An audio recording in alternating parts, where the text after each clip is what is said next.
السلام عليكم واهلا بيكم في الجزء الثاني من قصة اعظم محقق في تاريخ مصر وعصابة بيكي بليندرز. لو ما رحت شفت الجزء الاول روح شوفه عشان القصة المرة دي هتعجبك. الجزء الثاني من قصة النهاردة هيبقى انمي بالمانجا ولا بالموز. هاها دمي بيبقى تقيل جدا وانا صايم، لا مؤاخذة، انا اسف والله.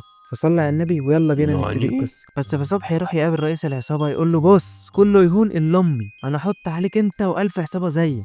وصبحي داخل يكلمه بالعربي ومحدش فاهم حاجة، فالراجل قام قايل له كالم يا بيبي، قام طالب له حجر معسل فواكه أجنبي. والراجل كان حكيم برضه، لقى إن صبحي داخل عليه مع إن هو ممكن يمسك صبحي ده يهلفته أصلا. فهم قاعدين مع بعض هديوا. صبحي قام حكي له على كل اللي بيحصل في مصر والعصابة اللي بتلبس نفس لبس عصابتك. طبعا صبحي كل ده فاكر إن ده صاحب العصابة وطلب منه إن هم يمشوا من مصر.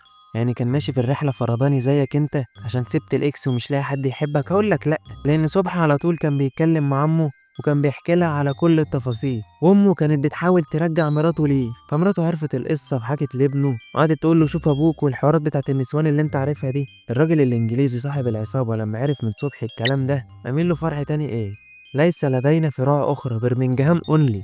والراجل استغرب من الكلام اللي صبحي بيقوله، افتكره مجنون، ازاي في عصابه في مصر تلبس نفس اللبس وعامله نفس الشعار وكل حاجه وبتسرق زينا بالظبط، ازاي يعني؟ بس فصبحي طلب من رئيس العصابة ان هو يجي مع مصر يحققوا مع بعض سوا في الحوار ده، واكيد هيراضيه بحاجة، يعني الراجل مش هيجي لله وللوطن. والعصابة اللي في مصر طبعا شغالة سرقة لوز اللوز وكله تمام وكله فل.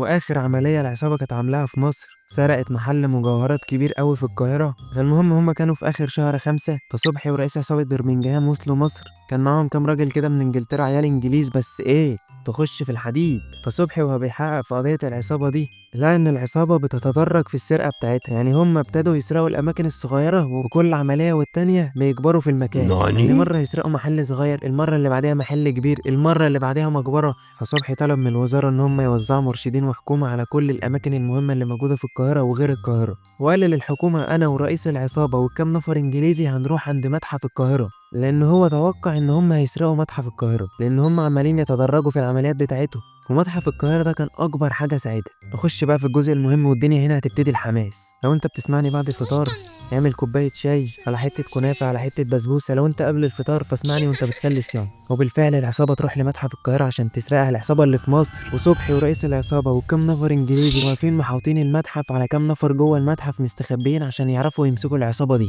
والعصابة سرقت السرقة وطلعت تجري. قام صبحي والرجالة ورئيس العصابة حاولوا يحوطوا عليهم بس العصابة هربت. بس في واحد من العصابة الإنجليزية اللي بجد، بس رئيس العصابة عرف يمسك واحد، فقاموا واخدينه مربطينه وحاطينه في مخزن بتاع صبحي وقعدوا بقى يحققوا معاه للصبح. بس لصبحي استغربوا ان الولد اللي هم مسكوه ده انجليزي بجد. فرئيس العصابة بيقول له ايه ده يالا، انا بشبه عليك، انت ابوك يالا هانز بتاع محل اللبن اللي في اخر شارع الحرية اللي في نص برمنجهام.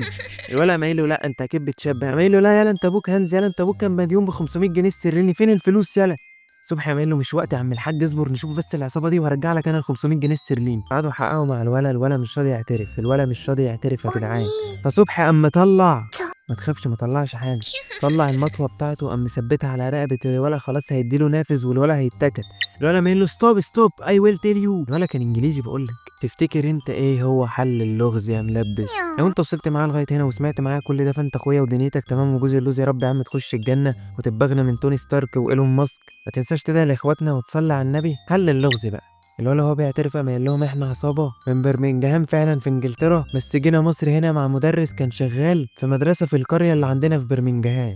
صبحي قام قايل له ان انتوا سايبين اوروبا كلها وجايين تسرقوا مصر؟ قام قايل له احنا ملناش دعوه، المدرس هو اللي جابنا مصر. قام قايل له مين المدرس ده؟ تحسه البروفيسور بتاع لا كاسا دي بابل. قام قايل له مين المدرس ده؟ انجليزي يعني؟ روي كين هو اللي جابكوا هنا ولا مين يعني؟ تيري هنري هو اللي جابكوا هنا ولا مين يعني؟ قام قايل له لا احنا رئيس العصابه بتاعتنا مصري اصلا. قال له مصري؟ قام قايل له مين رئيس العصابه بتاعتكم؟ فالولد ما كانش راضي يقول عشان خايف، بس صبحي كبس عليه وخلاه يقول تفتكر بقى مين رئيس العصابة؟ أظن إنها وضحت، مدرس مصري كان عايش بره ورجع عمل العصابة دي هنا، هو المدرس اللي كان بيعلم الإنجليزي لابن صبحي. بس إزاي أصلا هو يبقى رئيس العصابة؟ أنا هفهمك. لما الاحتلال الإنجليزي مشي من مصر خد معاه كام مدرس عربي من الكتاب عشان يدرسوا هناك اللغة العربية في مدارس إنجلترا كلها. والمدرس اللي كان بيعلم ابن صبحي انجليزي ده كان شغال في المدرسه اللي موجوده في القريه جوه برمنجهام في انجلترا. ولما المدرس ده حب يرجع مصر خد كام عيل يتيم ومقطوع من شجره من اللي كان بيدرس لهم في المدرسه عشان يبقى معاه في العصابه اللي هو هيعملها في مصر هنا. وكل افراد العصابه عيال انجليز وهو كان بيدرس لهم ورباهم على ايده وكان بيصرف عليهم. فلما رجع من انجلترا خدهم معاه هنا وعملوا العصابة دي في مصر. وطبعا هو كان عايش في القرية اللي موجودة جوه برمنجهام، فعارف ان في عصابة موجودة اصلا حقيقية موجودة جوه برمنجهام، اعتبرها معايا عصابة بيكي بليندرز. هو شايف ان العصابة دي موجودة، وعارف تفاصيل لبسهم، وعارف شكل الكاريتا بتاعتهم، وعارف شكل الاسلحة بتاعتهم، وعارف كل حاجة عنهم. هو عاش هناك فترة. فالفكرة بقى جات له من هنا ان هو يروح يعمل نسخة من العصابة دي موجودة في مصر، ومستحيل حد يشك فيه. بس ما كانش يعرف ان اللي هيحقق في القضية بتاعته صبحي. ضوء لمع وسط المدينة كتم نداء لمنادينا إنه صبحي. فكده يكون اللغز اتحل، والولا راح يعترف للحكومة هنا في مصر، وقاموا قابضين على رئيس العصابة المصري، المدرس اللي كان بيعلم لابن صبحي الإنجليزي.